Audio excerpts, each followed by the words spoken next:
the world has made a lot of progress against hunger, poverty, and disease over the last few decades. More progress is clearly possible. I see this as the great exodus from our time, an exodus from hunger.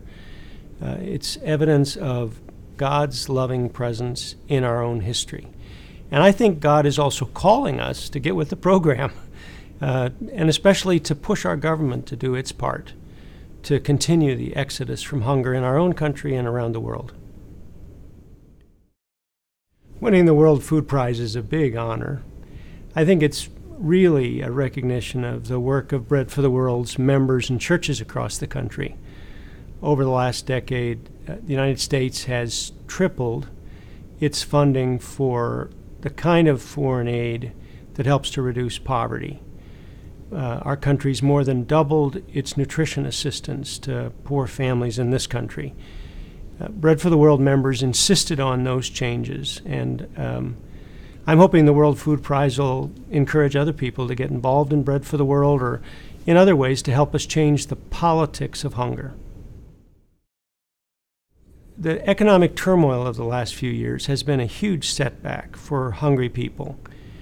In our country, about 1 in 4 kids lives in a household that runs out of food. Worldwide, the number of hungry people jumped up to above 1 billion people who are really hungry. So this is a very big setback. But the longer-term trend has been a reduction of hunger and poverty. Even now, the fraction of the people in developing countries who are hungry is still lower, despite what's happened the last couple years, than it was, say, in 1975. Well, I think a lot of us are concerned about hungry people, and we try to help as individuals or through charities. But if we're serious, we also need to get our government to do its part. You cannot food bank your way to the end of hunger. So in this country, all of our food charities together amount to about 6% of the food that poor people get from the federal nutrition programs. That's programs like school lunches and food stamps. So if we're going to be serious about reducing hunger, we also have to change the politics of hunger. But lots of times people feel like, oh, there's nothing I can really do, so they write out a check for $100 or they go volunteer. And those things are really important.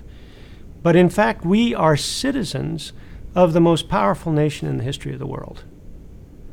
And we can use the power that we have as citizens to make big changes that are important for hungry and poor people in our own country and around the world. I think citizenship is part of discipleship, and Bread for the World makes that possible.